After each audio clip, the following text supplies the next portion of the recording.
The moment the man pushed open the door, the scene before him made his blood run cold. It's not what it looks like. Staring at the wound on his brother's neck, the man burned with rage.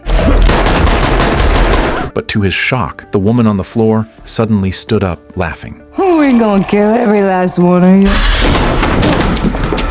The story begins at dusk the day before, when the setting sun bathed the wooden cabin in orange light, and a ragged man stumbled to the door. His blood-stained palms pounded desperately on the door, his hoarse cries for help filled with terror and despair. Claiming he was being hunted by an Indian tribe, the man pleaded over and over, but his words only made the couple more suspicious. There weren't any Indians around here, just a group of newcomers who had moved in recently. Rambling about betrayal and pursuit, his bloodshot eyes wide with fear, the man trembled as he mentioned that his wife and child had been taken. He then shakily pulled out a gleaming gold coin, claiming that the Indians had attacked his family for gold and now sought to wipe him out completely. Not long after, a group of Indians arrived at the cabin. Their leader, a stern-faced tracker, told a wary Joan that they were hunting a dangerous criminal and asked if they had seen any strangers recently. Joan anxiously called out to her husband in the back room but got no response, and she dared not let the Indians inside. Fortunately, the trackers did not force their way in. They simply issued a stern warning and disappeared into the night. When a still-shaken Joan returned to the back room, the sight before her chilled her to the bone. The man's mouth was stained with her husband's blood, and her husband had transformed into a vampire with sharp fangs.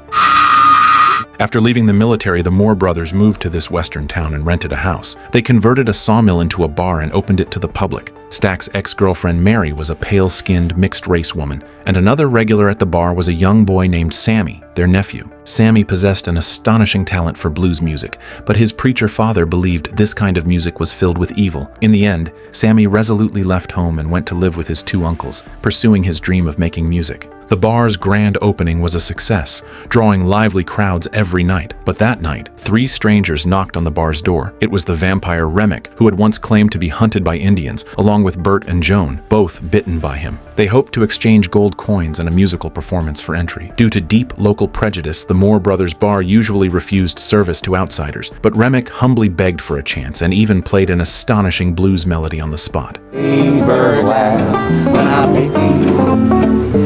Smoke remained wary, believing that such skilled strangers must have hidden motives. He decisively cut off their performance and politely declined, citing the bar's rules. When Remick persisted, Smoke's hand quietly moved to the revolver at his waist. In the end, Remick left reluctantly, leaving a cryptic message that if they changed their minds, he would be waiting outside for a long talk. Back inside, Mary questioned Smoke's tough stance, arguing that if they were running a business, they shouldn't impose so many restrictions. Not everyone was the same. After a heated debate, Mary decided to negotiate with them herself, impressed by their musical talent. Remick generously offered 2 gold coins as a gift, simply asking for entry into the bar. Mary began to lower her guard, but in the moment Remick turned to set down his guitar, she keenly noticed a strange twist in his face. Mary instantly drew her pistol and warned them to leave at once and never return. But just as Mary turned back toward the bar, Remick's figure suddenly rose silently into the air.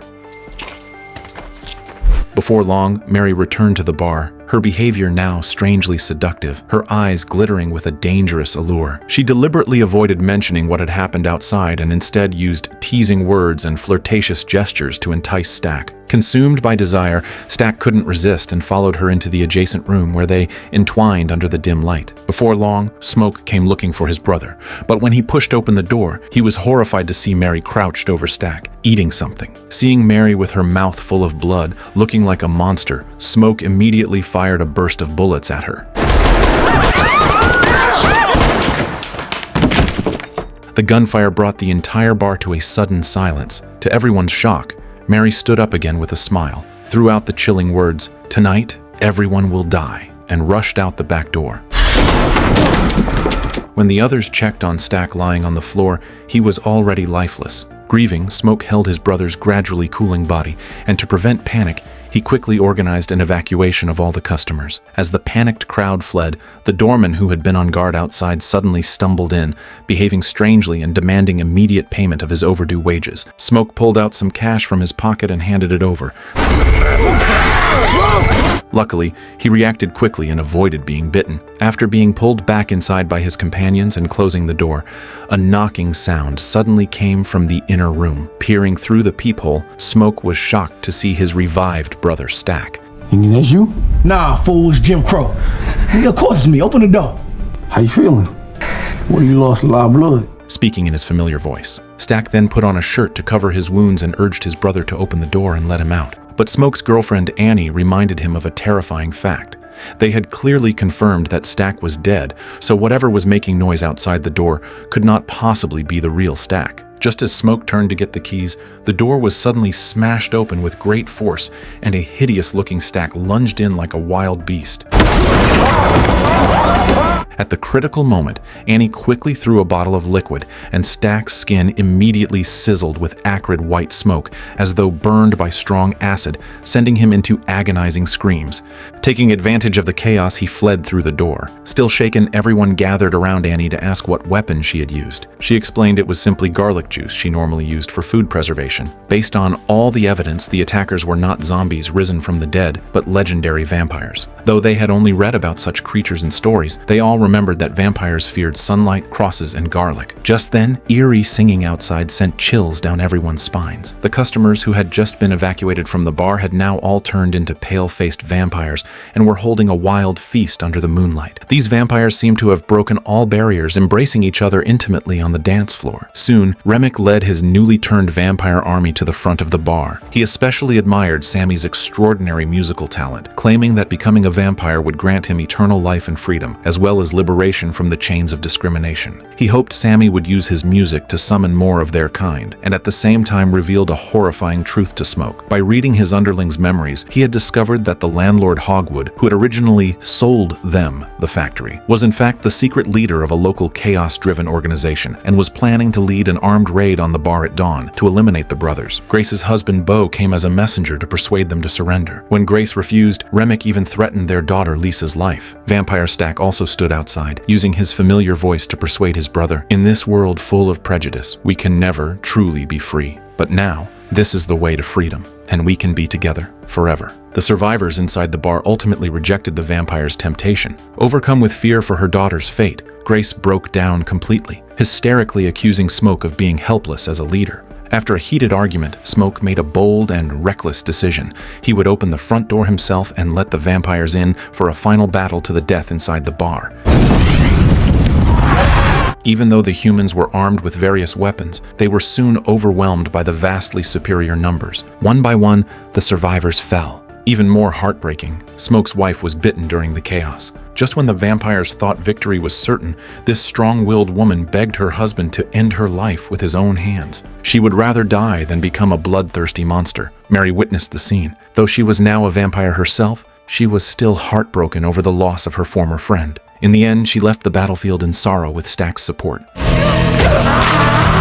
As Smoke and Sammy tried to escape through the back door, they were ambushed by Remick and Stack, and a tragic battle between brothers unfolded. Smoke was forced into a life-and-death battle against his brother, who had turned into a vampire. Meanwhile, young Sammy faced the powerful Remick alone and was quickly driven back to the edge of the stream. Remick seized Sammy's head with one hand, declaring that he would grant him eternal freedom. Unexpectedly, Sammy suddenly grabbed his beloved guitar and smashed it hard against his opponent. The metal parts embedded in the guitar body pierced deeply into Remick's skull, causing him and all his followers to wail in agony. But such an injury was only temporary pain for an ancient bloodline vampire. Just as Remick was about to forcibly turn Sammy, a sharp wooden stake suddenly pierced through his chest from behind. This attack caused far greater damage than anyone imagined. Remick felt his soul being torn apart, and all the vampires he had turned let out piercing screams. The first ray of dawn pierced the night sky like a sword of judgment.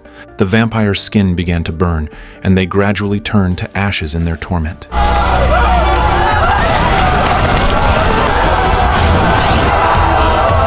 Even the powerful Remick could not withstand the purifying sunlight. He cast one final glance at the rising sun on the horizon, let out a scream filled with unwillingness and rage, and then was reduced to dust.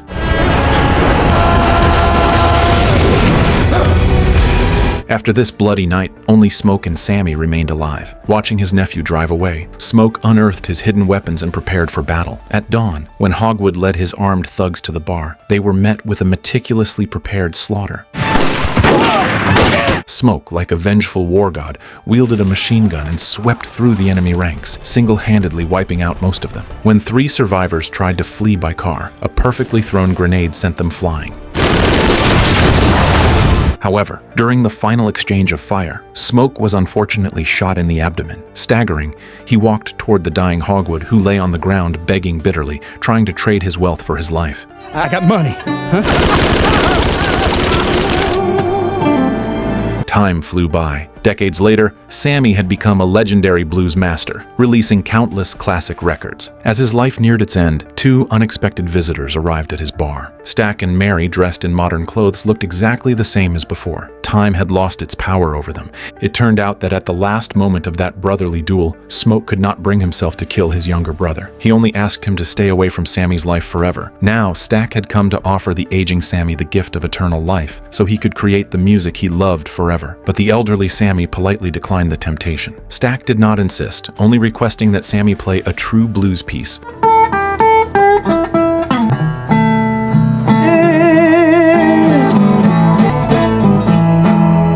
Not the trendy electronic junk of the present day. As the final note faded into the air, the vampire couple quietly turned and left. You know something?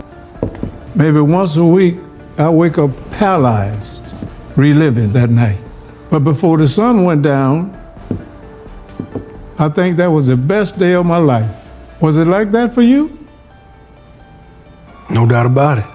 Last time I seen my brother. Love you. Last time I seen the sun, just for a few hours, it was free.